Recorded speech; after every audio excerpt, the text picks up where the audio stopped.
بسم اللہ الرحمن الرحیم۔ السلام علیکم ورحمۃ اللہ وبرکاتہ۔ مسجد الحرام کی توسیع کا ایک دلچسپ واقعہ۔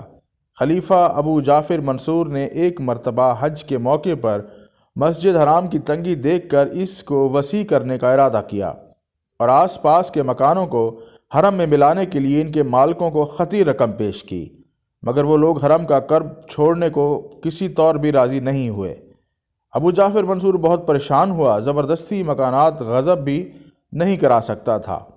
اسی سال ابو حنیفہ رحمۃ اللہ علیہ بھی حج کو گئے، مگر لوگوں کو ان کی آمد کی خبر نہ تھی اور نہ ہی ابھی تک وہ فقیہ و مفتی کی حیثیت سے مشہور و متعارف ہوئے تھے۔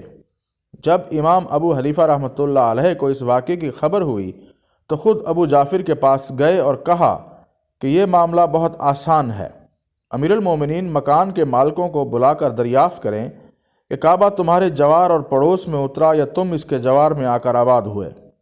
اگر وہ جواب دیں کہ کعبہ ہمارے پاس اترا ہے تو یہ جھوٹ ہے، اگر وہ جواب دیں کہ ہم کعبے کے جوار میں اترے ہیں تو ان سے کہا جائے گا کہ اب اس کے زائرین و حجاج زیادہ ہو گئے ہیں اور مہمانوں کے لیے اس کا صحن تنگ ہو گیا ہے اور وہ اپنے سامنے کے میدان کا زیادہ حقدار ہے، اس لیے اس کی زمین کو خالی کرو۔ اس رائے کے مطابق ابو جعفر منصور نے مکان کے مالکوں کو طلب کر کے یہی بات کہی اور ان کے ہاشمی نمائندوں نے اقرار کیا کہ ہم لوگ کعبے کے جوار میں قیام پذیر ہوئے ہیں۔